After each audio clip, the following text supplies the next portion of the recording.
gentlemen, former Deputy President Rigathi Gachagua was before a three-judge bench on Thursday, May 7, 2026. His legal team presented 11 demands to the court as his impeachment case continues. And I want us to go through what those demands are and then analyze what this case is really about. Gachagua's legal team argued that he was removed from office on unconstitutional grounds, that this is the foundation the entire petition forms. Everything else flows from it. The team wants the court to declare that the impeachment process violated Article 118, 145, 47, 50, and 10 of the Constitution of Kenya. Those are not minor provisions. Article 47 covers the right to fair administrative action. Article 50 covers the right to hold a fair hearing. Article 10 covers national values and principles of governance, include transparency, accountability, and the rule of law, while Article 118 deals with the public access and participation in parliamentary proceedings, whereas Article 145 is the specific constitutional provision governing the removal of a deputy president from his seat. They're arguing, in an essence, that virtually every constitutional safeguard that should have protected Gachagua during the impeachment process was violated.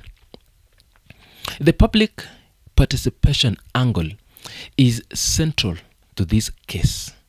Remember, Gachagua's team want the court to declare that the public participation conducted on October 4th and 5th, 2024, the 2 days set aside before the Senate vote fell short below the threshold of meaningful public participation as required by the Constitution. They want a further declaration that the Senate itself failed on that public participation standard. This matter because public participation in Kenya's constitutional framework is not a formality. Courts have previously nullified legislative and administrative actions on the grounds that public participation was inadequate. If the bench agrees that what happened in October 2024 did not meet the constitutional threshold, then the entire impeachment process built on top of it collapses. The select committee argument is equally significant. Gachagua's team want the court to declare that the appointment of a select committee by the Senate is mandatory in the impeachment of a president or deputy president, and that proceeding outside that select committee structure was unconstitutional. They also want Standing Order 64 Clause 2 declared unconstitutional on the grounds that it imposed timelines incompatible with constitutional requirements. This is a direct challenge to the procedural architect of the impeachment that happened in 2024. Gachagua's team are saying the Senate did not just make errors, it bypassed mandatory constitutional structures entirely.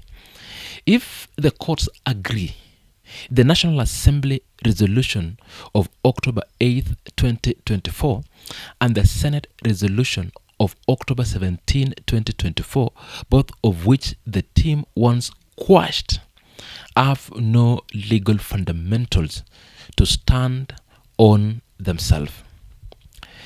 The compensation demand is where this case takes on its most consequential dimension. Gachagua's team is seeking remunerations, damages, and compensation for the losses arising from what they call an unlawful and procedural flaw removal from office.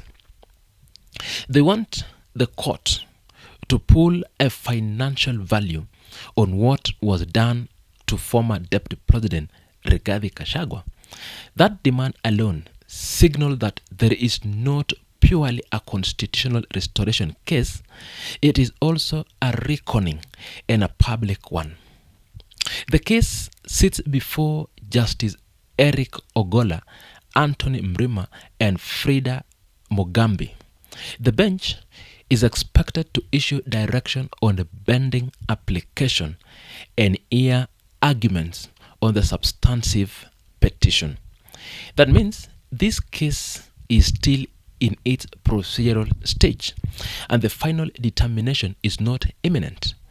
But the argument being laid before the court are already significant enough to shape Kenya's constitutional jurisprudence on impeachment, regardless of the eventual outcomes.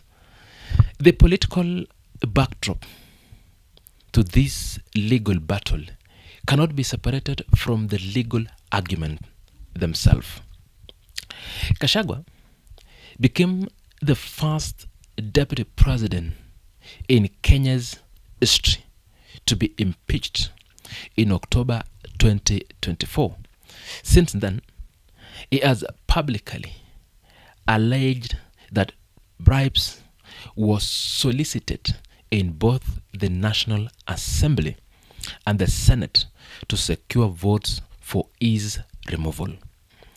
Those are serious allegations that have never been formally investigated or resolved. They now sit as potential context around a live court case, and they will not disappear from public consequences as the hearing proceed.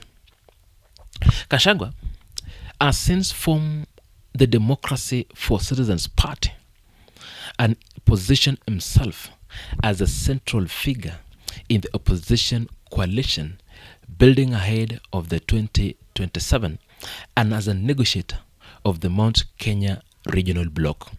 His court case is therefore running in parallel with his political comeback.